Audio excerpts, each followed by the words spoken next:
continuidade à exposição bíblica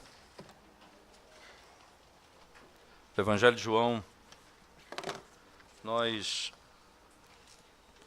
abriremos João capítulo 17, versos 20 até final do texto. Evangelho de João, capítulo 17, nós leremos do verso 20 até o final do capítulo. Diz assim a palavra de Deus: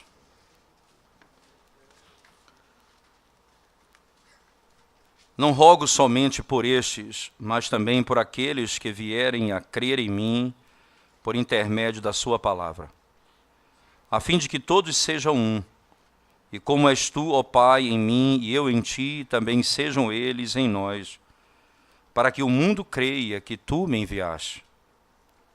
Eu lhes tenho transmitido a glória que me tens dado, para que sejam um, como nós o somos. Eu neles e tu em mim, a fim de que sejam aperfeiçoados na unidade, para que o mundo conheça que tu me enviaste e os amaste, como também amaste a mim. Pai, a minha vontade é que onde eu estou, estejam também comigo os que me deste, para que vejam a minha glória que me conferiste, porque me amaste antes da fundação do mundo. Pai justo, o mundo não te conheceu, eu, porém, te conheci, e também estes compreenderam que tu me enviaste.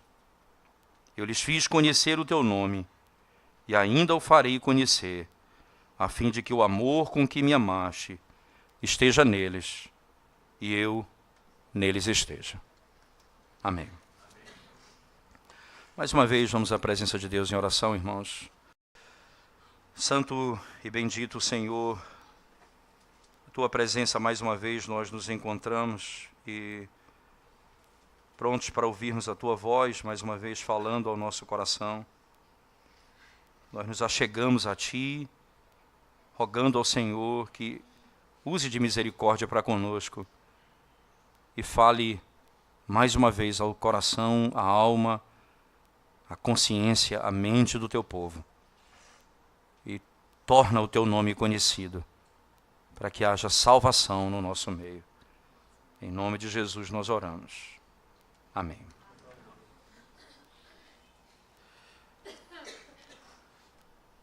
Certamente, toda a revelação bíblica, irmãos, e como Deus se dá a conhecer nas Escrituras, toda essa obra de Deus visa exatamente ser conhecido por aqueles que Ele veio salvar. Essa é a obra de Deus, tornar-se conhecido. O mundo, e ninguém poderia conhecer Deus e as coisas e as obras de Deus, o ser de Deus, se Ele não se desse a conhecer. E nunca nós poderíamos entender o que é a verdadeira comunhão se não fosse revelado a própria doutrina da Trindade, assim como eu e tu somos um. O conceito da unidade, da Trindade, é a maneira como Deus utiliza para refletir a ideia e o conceito de que nós somos um com Ele. Sem compreender a Trindade, nós não compreendemos a unidade da igreja.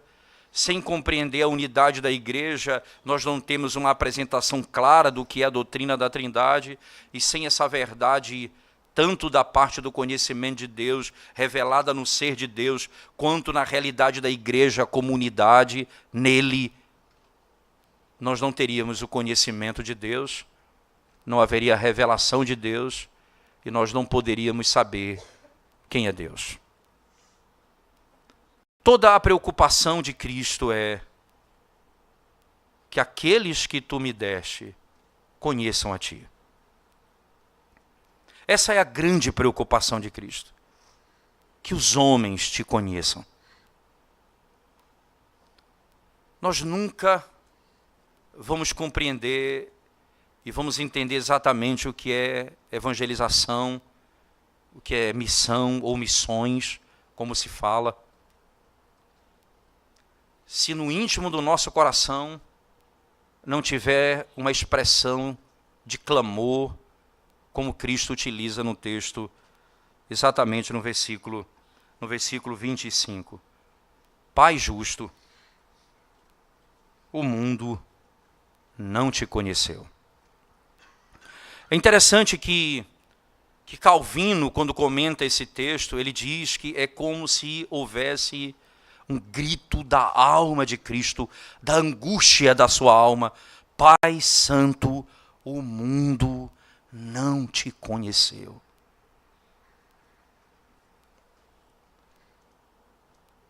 O anseio de tornar o nome de Deus conhecido, o desejo que o nome do Pai seja conhecido, é que faz Jesus expressar com essa força de linguagem o princípio da evangelização. Tudo isso que eu fiz foi para que o Pai fosse conhecido, para que o mundo te conheça. E é interessante nós olharmos para o texto, especialmente nessa última etapa da oração sacerdotal, não é? Lembrando que você vai se deparar com comentaristas que vão comentar esse texto, por exemplo, Melanchthon, amigo de Lutero, ele pregou 40 sermões nesse texto.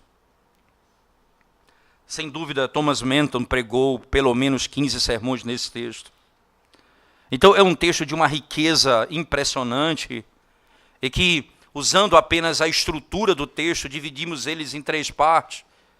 E certamente vocês vão poder entender um pouco da estrutura, mas certamente a glória dessa verdade, nem os 40 sermões de Melanchthon, nem mesmo os 15 sermões de Thomas Manton poderia expressar toda a glória desse texto na linguagem como ele se apresenta, mas certamente para você entender a profundidade do que está sendo dito aqui.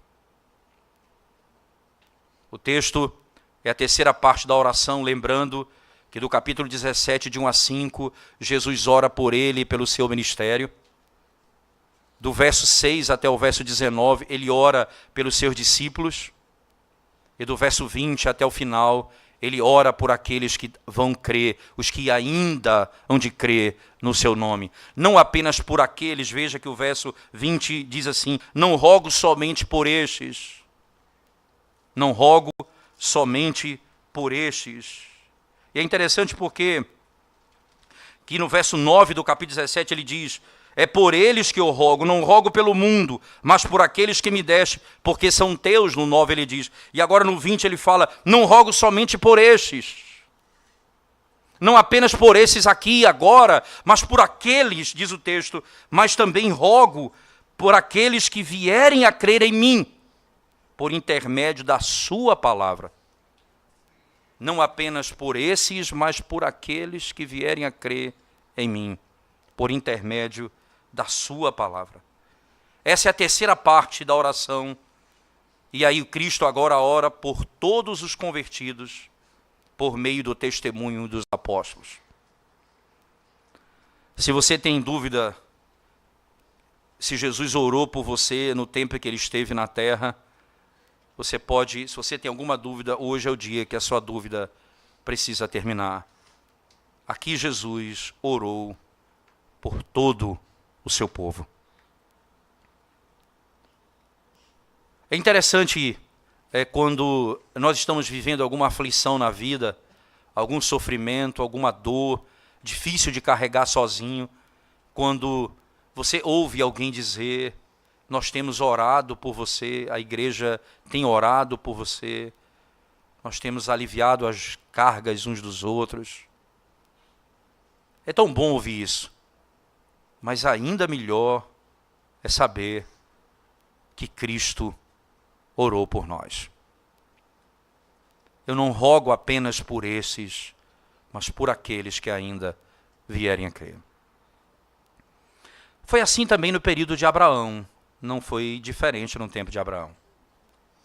Quando Abraão ainda com dificuldades, porque havia uma promessa e não tinha filhos, o Senhor prometendo a ele uma gloriosa descendência, o tira da tenda onde ele estava e ele sai da tenda e diz: olha para o céu e veja as estrelas, se você puder contá-las, assim são aqueles, assim é a tua descendência, eles serão como as estrelas dos céus.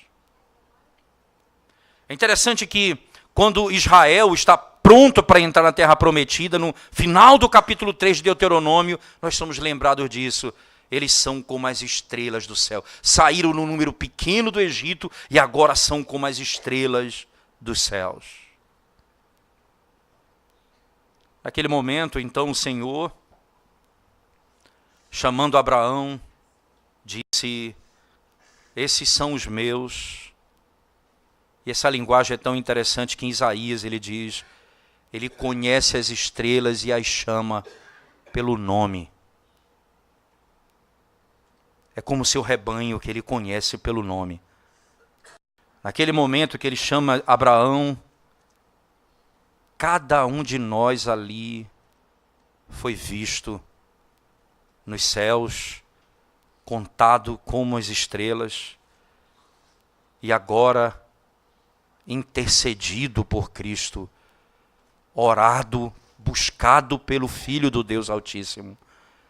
Cada um daqueles, eu rogo por aqueles que vierem a crer no teu nome.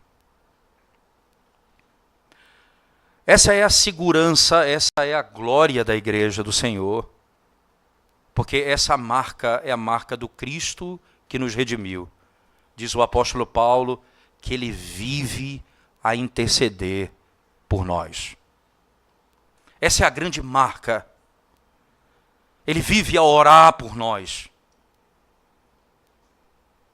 Essa segurança, essa certeza, é por isso que você hoje foi salvo, é por isso que você foi redimido, é por isso que você foi restaurado, é por isso que a tua sorte foi mudada, porque o Pai ouviu a oração do Filho.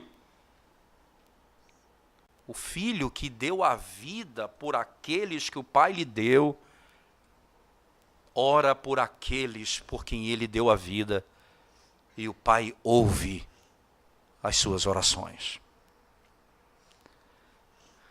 Quando ele está curando Lázaro, no capítulo 11, na sequência do Evangelho de João, ele diz assim: Pai, obrigado, porque tu me ouves, porque tudo o que eu te peço,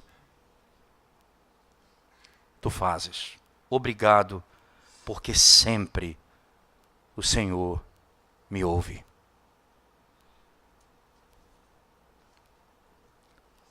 Não há um pedido do Filho, exceto aquele no final da sua vida, quando ele diz: se possível, aparta de mim esse cálice.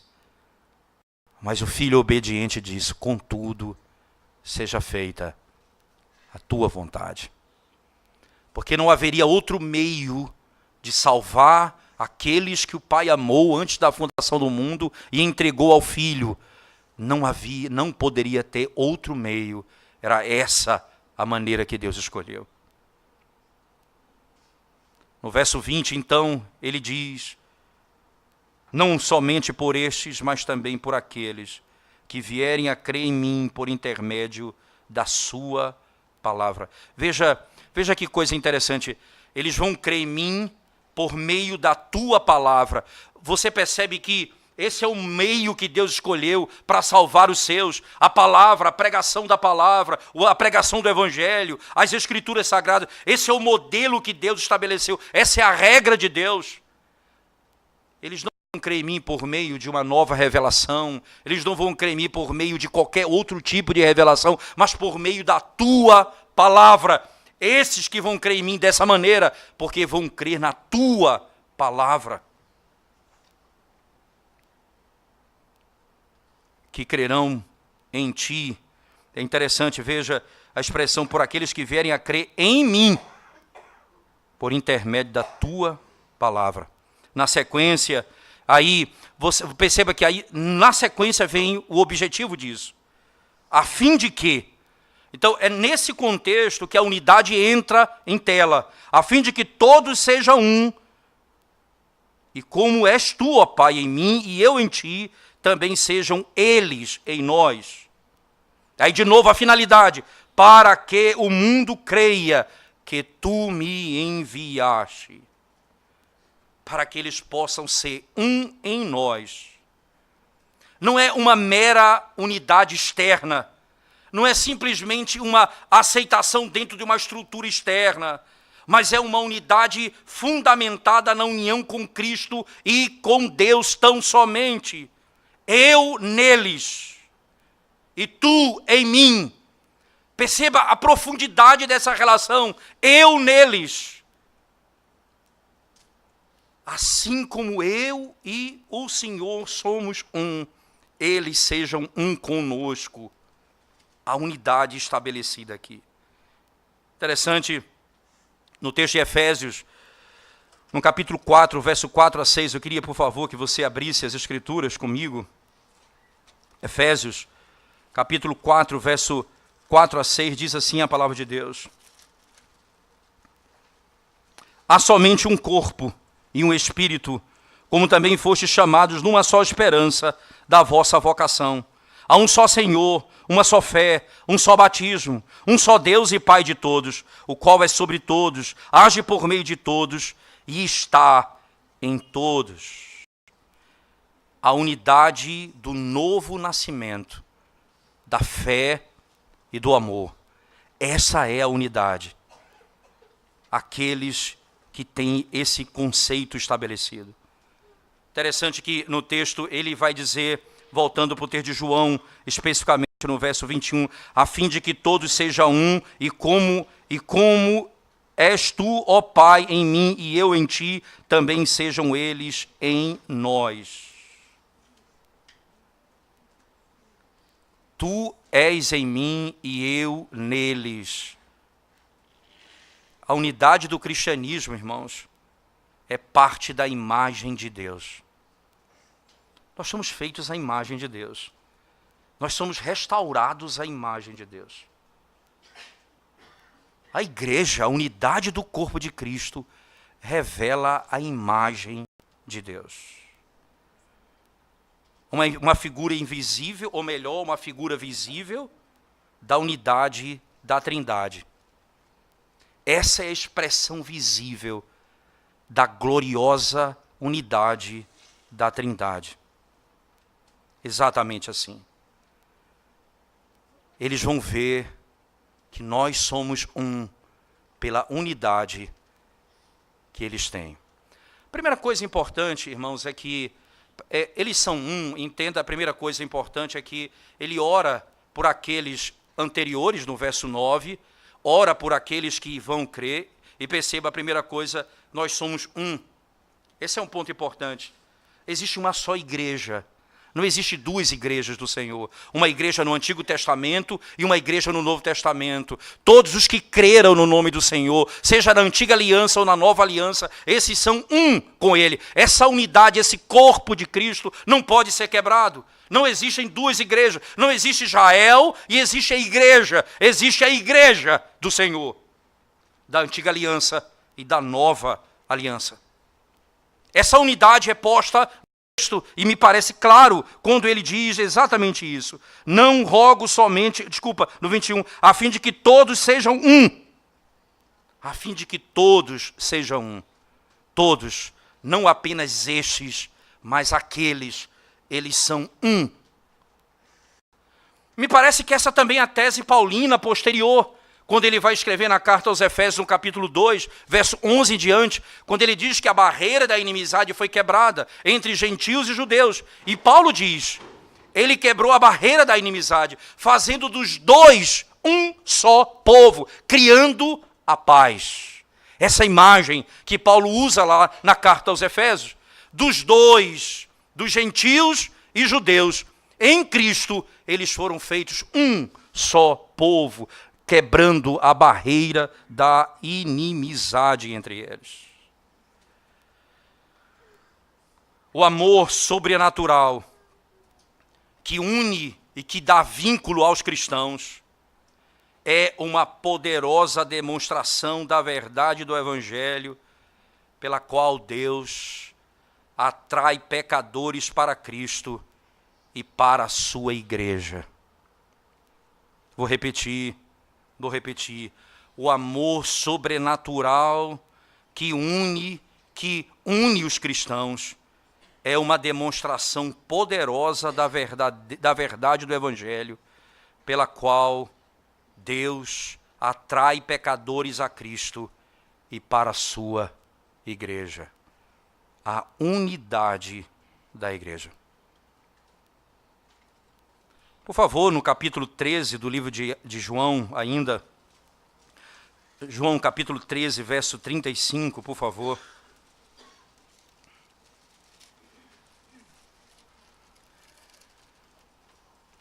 João 13, verso 35, diz assim o texto: Nisto conhecerão que todos que sois meus discípulos, se tiverdes amor uns aos outros.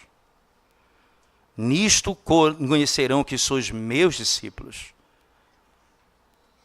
Você entende, irmãos, que divisão, a incapacidade de ter comunhão com o outro, a facilidade de nos intrigarmos, de rompermos relacionamentos por coisas tão pequenas,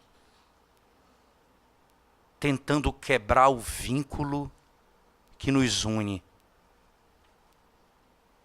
Dietrich Bonhoeffer certa vez disse: o que nos une não é o que eu faço por você, mas o que Deus em Cristo fez por nós.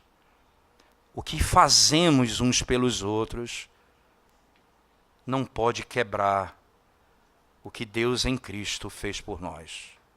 Pelo contrário, precisa modelar nossa conduta. Nós amamos evangelização, mas não temos comunhão uns com os outros. É na comunhão do corpo de Cristo que o homem conhece a Deus em Cristo.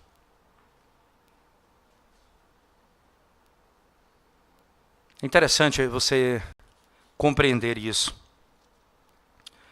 É interessante porque eu tenho uma exortação para a igreja, mas ao mesmo tempo um encorajamento.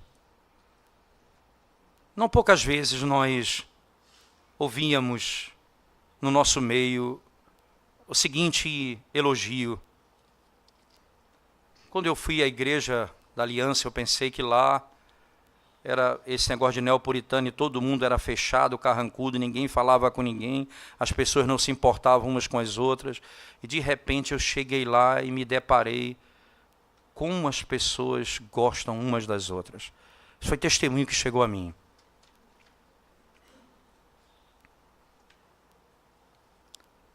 Isso certamente não pode ser simplesmente estratégia de evangelismo. Isso é a natureza da igreja. O não se importar com o outro é antinatural. É quebrar a unidade de Deus. É não revelar a glória da Trindade.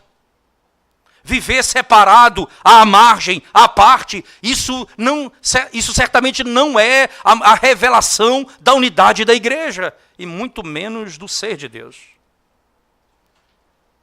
Atos capítulo 2, por favor, verso 44 a 47, veja o que diz a palavra de Deus. Atos capítulo 2, verso 44 a 47, diz assim: Todos os que creram estavam juntos e tinham tudo em comum. Vendiam as suas propriedades e bens, distribuindo o produto entre todos, à medida que alguém tinha necessidade. Diariamente perseveravam unânimes no templo, partiam o pão de casa em casa e tomavam as suas refeições com alegria e singeleza de coração, louvando a Deus e contando com a simpatia de todo o povo. Perceba o efeito disso fora da igreja. Eles viviam em comunhão, e o texto diz, e eles contavam com a simpatia dos outros. Isso representava algo tão distinto para eles, porque o mundo odeia um ao outro, porque a marca do mundo é o ódio, é a divisão, e na igreja, essa é a marca da igreja. Ora, se você tem dúvida disso, o mesmo João, na primeira carta dele, abra sua Bíblia comigo, veja se não é essa tese clara de João, quando ele escrevendo as epístolas vai tratar do mesmo tema.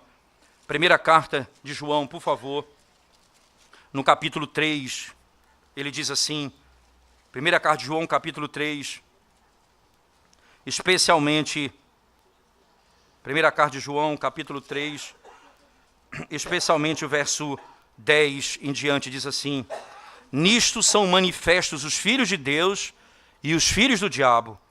Todo aquele que não pratica justiça não procede de Deus, nem aquele que não ama a seu irmão. Você percebe que o que João está dizendo é, essa não é uma estratégia de evangelismo, isso é a natureza da igreja. Se você não ama seu irmão, você não é filho de Deus.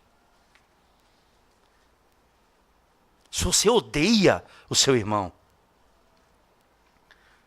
essa é uma marca ímpia, não da santidade da igreja.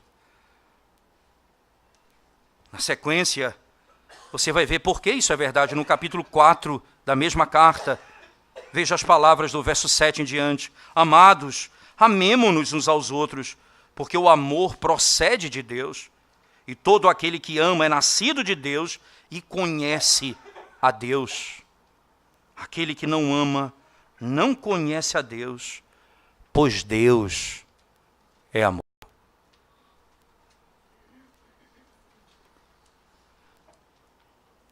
Ao invés de você, quando pensar na intriga com alguma pessoa na igreja, pensar o mal que aquela pessoa é, ou aparenta, ou pratica, e as razões que você tem para não querer ser irmão dela, ou odiá-la, ou ter sentimentos de distanciamento dela, ao invés de você pensar nela, comece a pensar, eu de fato amo a Deus? Eu, de fato, amo a Deus.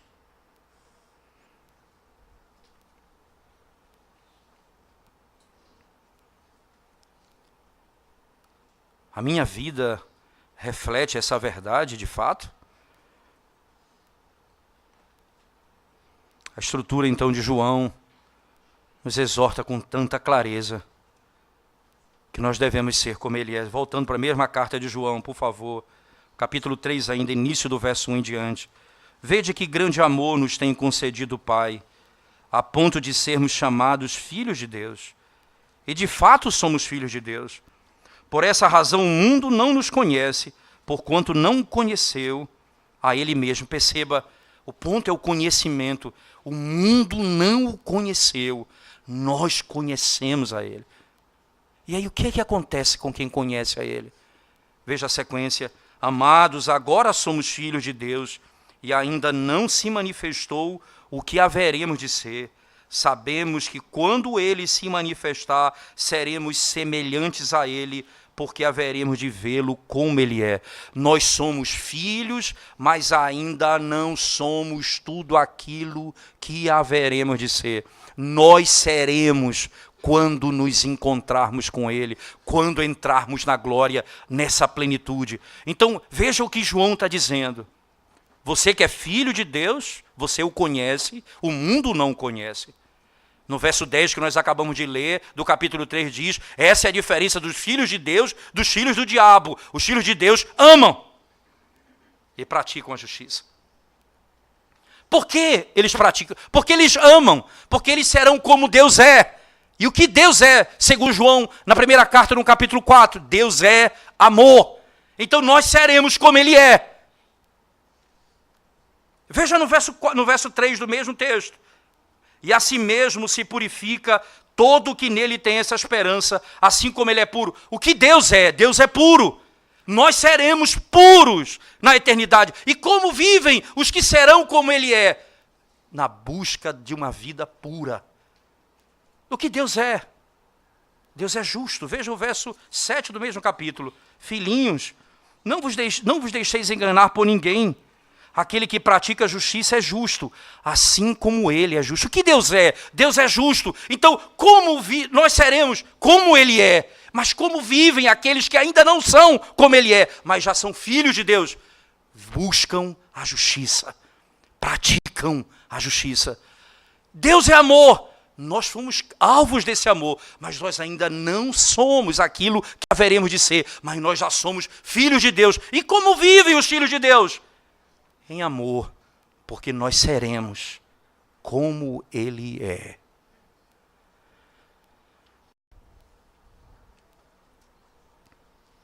Voltemos para o nosso Evangelho de João, capítulo 17, por favor. Porque aí vem a consequência imediata no 21. Sejam ele em nós para que o mundo creia que tu me enviaste. Para que o mundo creia que tu me enviaste. Que a igreja está unida ao cabeça dela. Que a igreja se submete ao cabeça. Que a esposa é submissa ao marido. Essa é a forma. É a descrição, é a linguagem. É tão interessante que Paulo escrevendo, mostrando a prática disso na vida das pessoas, ele diz assim, que as mulheres mais velhas ensinem as mais jovens a serem boas donas de casa, a cuidar dos seus maridos. Ele fala toda a prática é o que deve ser. Aí na sequência ele diz assim, para que o nome do Senhor, para que o evangelho do Senhor, para que a verdade do Senhor não seja difamada. Se nós não vivermos essa unidade na reflexão da própria vida, é na estrutura do casamento que nós revelamos a glória do evangelho. É na estrutura do relacionamento um para com os outros que nós mostramos a unidade do evangelho. É no cuidado que eu tenho pelo outro que nós mostramos a glória do evangelho.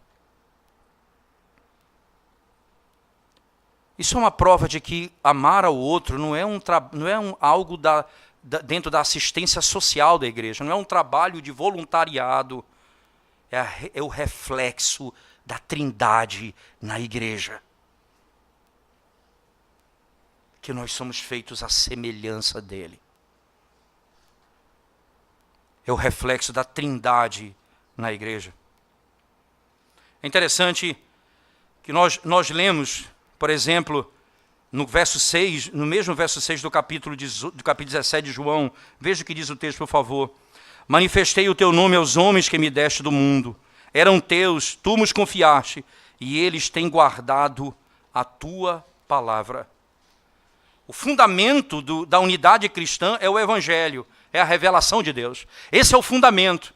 Não é o amor, mas a verdade do evangelho. Esse é o fundamento, é a pregação do evangelho, é a palavra de Deus. Mas como isso veio a nós? Por meio da mediação de Cristo. Essa é uma manifestação direta. Os que estão nele refletirão o caráter dele. Assim como eu e o Pai somos um, vocês são comigo também um. Para que o mundo conheça que tu me enviaste.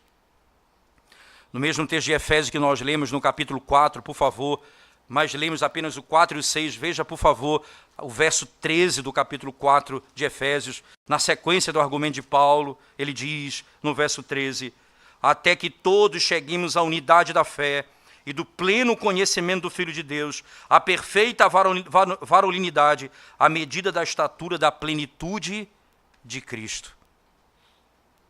É por meio da mediação, é através da mediação de Cristo que o fundamento da unidade do evangelho é revelado.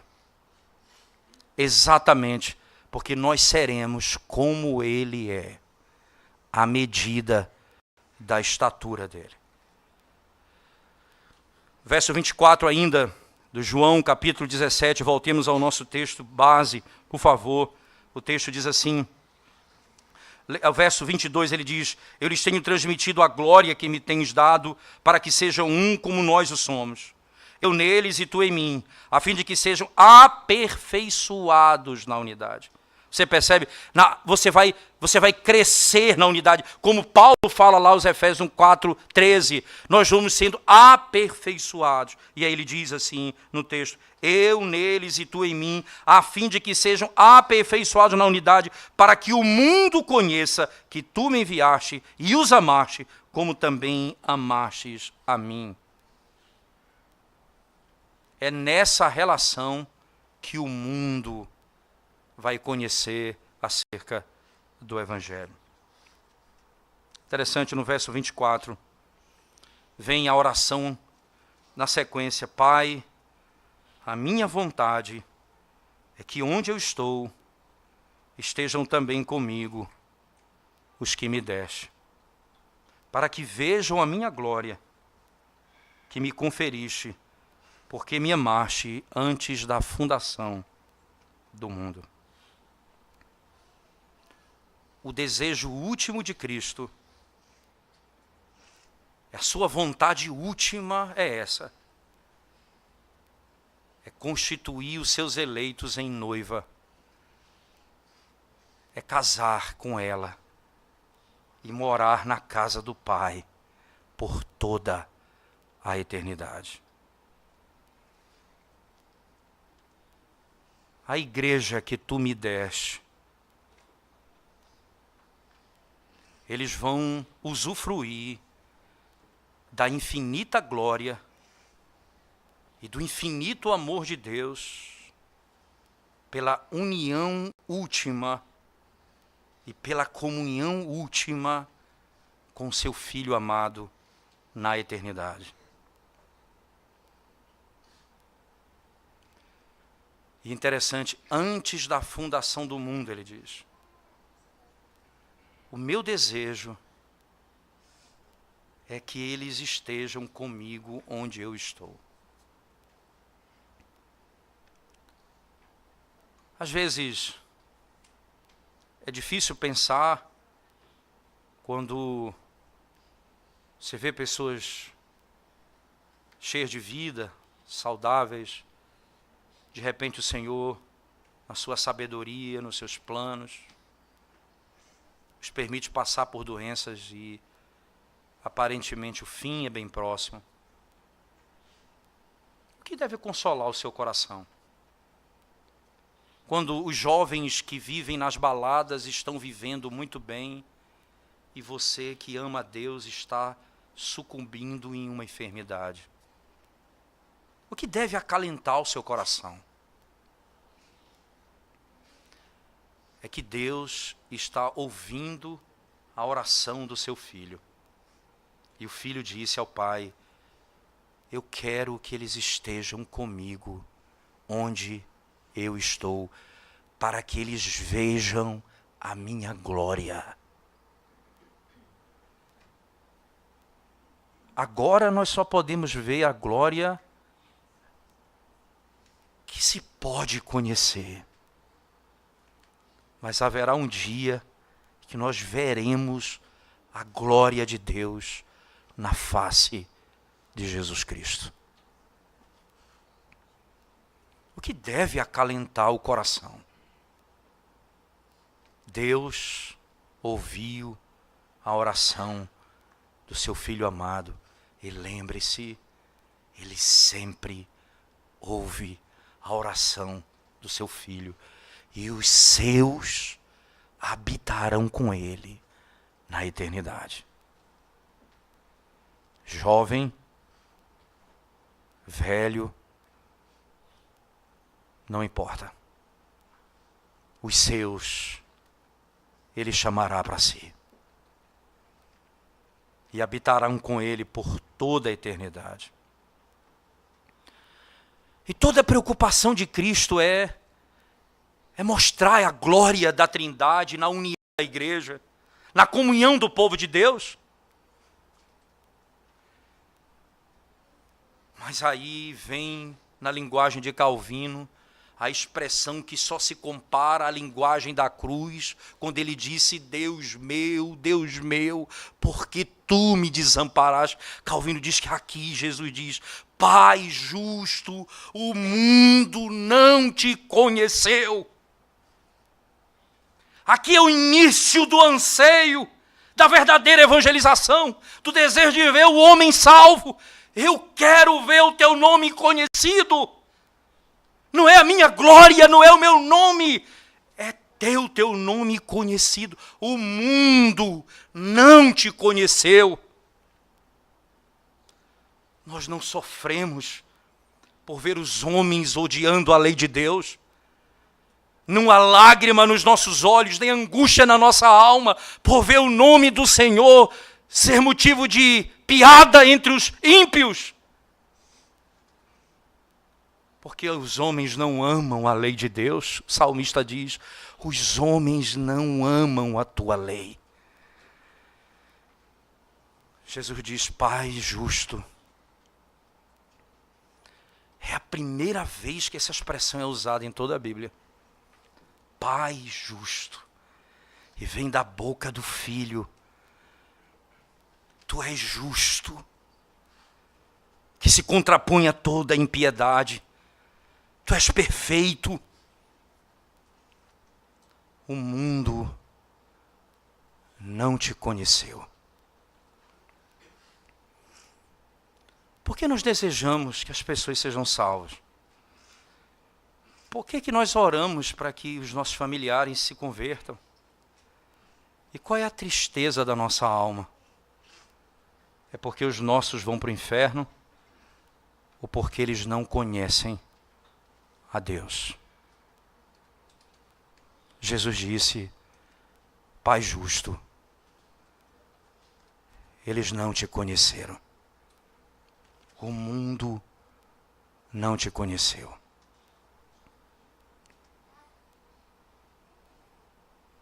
Qual o anseio exato da nossa alma? É de fato ver o nome do nosso Senhor conhecido? E aí vem a proposta anterior.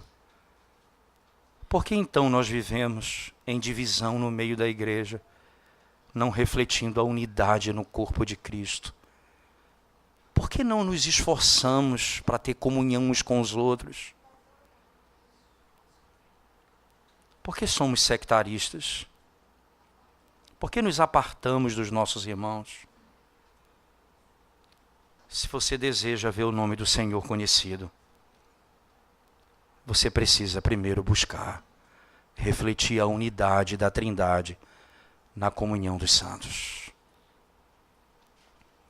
Pai Santo, Pai justo, o mundo não te conheceu. Eu, porém, te conheci. E também estes compreenderam que tu me enviaste. Eu te conheci. E esses compreenderam que tu me enviaste. De volta aos apóstolos, esses conheceram ao Senhor. E o que eu fiz foi tornar o teu nome conhecido. Porque essa é a tese de João. Essa é a tese do Evangelho de João como um todo. No capítulo 1, o texto diz: ele era o verbo estava com Deus, o verbo é Deus. No verso 14 diz: o verbo se fez carne. No verso 18 diz: ninguém jamais viu a Deus senão o Deus unigênito que está no seio do Pai. Esse é quem o revelou. E no final de todo o Evangelho de João, no capítulo 20, ele diz: e todas essas coisas foram registradas para que vocês creiam no Deus verdadeiro e naquele que foi enviado por ele. Porque somente eu o conheço.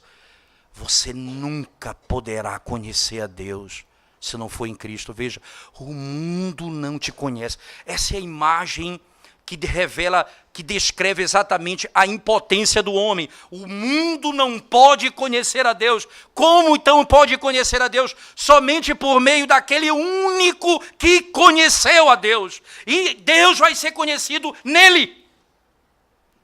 E é essa a lógica do texto. Pai justo, o mundo não te conheceu. Essa imagem de Isaías 59, quando diz: e maravilhou-se o Senhor de não haver um ajudador, um intercessor. Não havia ninguém que pudesse fazê-lo. Então Isaías diz: então ele se revestiu, o seu próprio braço trouxe a salvação. Dessa forma o mundo não te conheceu. Eu te conheci. E aqueles que tu me deste entenderam que eu vim de ti. Esse é o conhecimento de Deus. Você não vai conhecer a Deus se não for em Cristo. E Cristo vai ser conhecido pela vida que nós temos de comunhão uns com os outros. Na pregação da palavra, na exposição do Evangelho, e na comunhão dos santos. Como a Escritura descreve muito bem. Na sequência do texto, no final, ele diz: eu lhes fiz conhecer o teu nome, e ainda o farei conhecer, a fim de que o amor com que me amaste esteja neles, e eu neles esteja. Que coisa impressionante. Conhecimento e amor.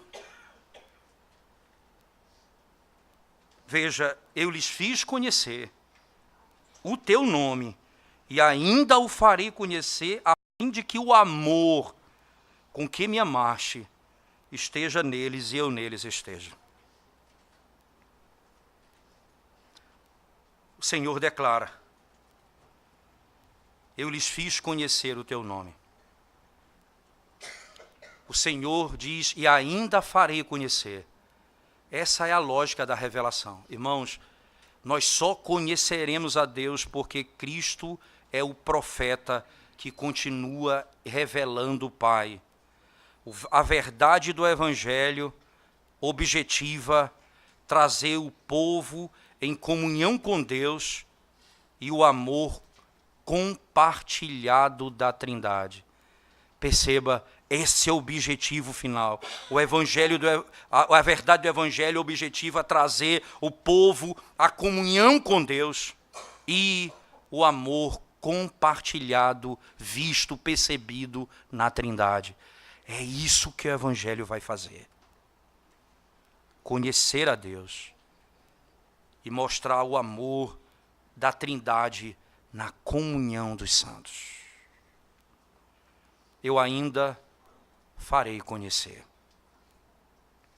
Me parece tão claro isso que o apóstolo Paulo, irmãos, quando prega a igreja de Éfeso, por favor, essa carta tem muito a nos ensinar nesse tópico, certamente.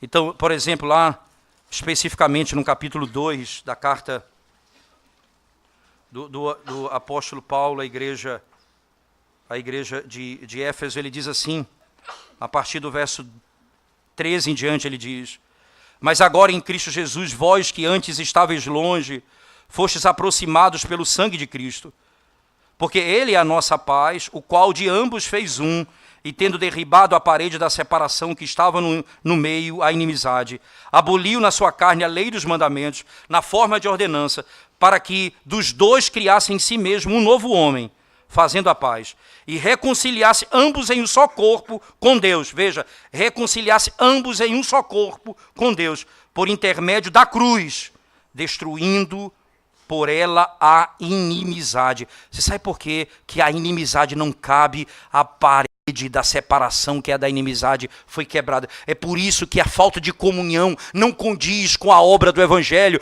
porque foi quebrada a parede que nos separava. Agora somos um só povo. Ele continua ainda. E vindo, verso 17, e vindo, evangelizou paz a vós outros. Paulo pregou o Evangelho a essa igreja. E ele diz: Cristo veio e pregou o Evangelho a vocês. Eu ensinei, diz o Senhor, eu te fiz conhecer e ainda farei conhecer. A única certeza que nós temos que o Senhor vai ser conhecido é porque, pelo poder da pregação do Evangelho, o Senhor se fará conhecido, abrindo o entendimento do pecador, para que contemple a glória da majestade do Evangelho do Senhor. E a partir dessa obra, então, essa nova comunidade, que não é feita somente de uma igreja local, mas do corpo de Cristo, a unidade da igreja, a igreja católica, universal, a igreja do Senhor, feita de todos aqueles que creram no nome do Senhor Jesus Cristo e foram salvos. Torna-se conhecido. Tudo isso, irmãos, esse conhecimento é para que um dia eles vejam a glória do Filho na eternidade. O Senhor diz isso: bem-aventurado o puro de coração, porque eles verão a Deus. Bem-aventurados os puros de coração, porque verão a Deus. Se nós não refletirmos as verdades dos céus, na comunhão dos santos, nós vamos refletir a verdade do mundo dentro da igreja. Se nós queremos refletir a verdade desse céu e mostrar ao mundo o amor de Deus, por meio da palavra e da pregação do genuíno Evangelho, o Senhor se fará conhecido. E aqueles que conhecem o seu nome são batizados no só Espírito, creem, têm uma única fé, pertencem a um só corpo. Essa unidade do corpo de Cristo, tanto na igreja universal, como especificamente na comunhão dos santos na igreja local, ela refletirá a obra da Trindade. A união do Pai, do Filho e do Espírito Santo. Sem o verdadeiro Evangelho não haverá verdadeira comunidade evangélica e restaurada pela salvação da pregação dessa verdade. Sem a pregação do Evangelho não haverá isso. Mas quando o Evangelho é pregado e os que creem e conhecem o Senhor passam a refletir na vida o amor pelo qual eles foram alcançados. O amor eterno de Deus. Última instância da obra de Cristo é estar com você onde Ele está. É habitar com você onde Ele habita. Mas Ele também enviou o seu Espírito, estará conosco até a consumação dos séculos, Ele habitará conosco até o fim. Mas haverá um dia que nós vamos ter plena comunhão com Ele, vendo a sua glória com os nossos próprios olhos. A forma como essa comunidade que crê no Senhor reflete isso, é amando um ao outro. O que exatamente tem feito você se apartar do teu irmão dentro da igreja?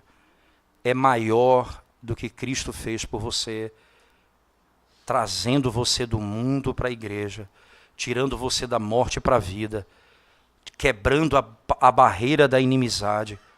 O que exatamente tem feito você se apartar da comunhão dos seus irmãos? Isso por acaso reflete o que Cristo fez por você? O mundo vai conhecer a Deus por meio do amor que existe no nosso meio? O que nós temos para falar do Evangelho por meio do modo como nós vivemos? Certamente, essa deve ser a nossa grande pergunta.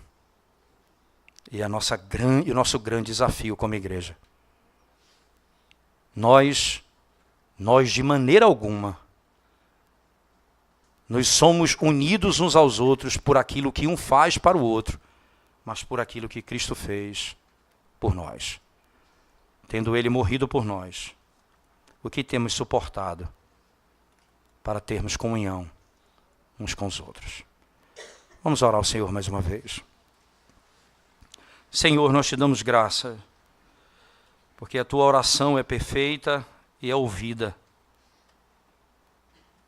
E ela é poderosa, porque ela é baseada na tua perfeita obediência. E é por isso que oramos no teu nome, clamando: Pai de amor e de misericórdia, Deus santo e cheio de compaixão.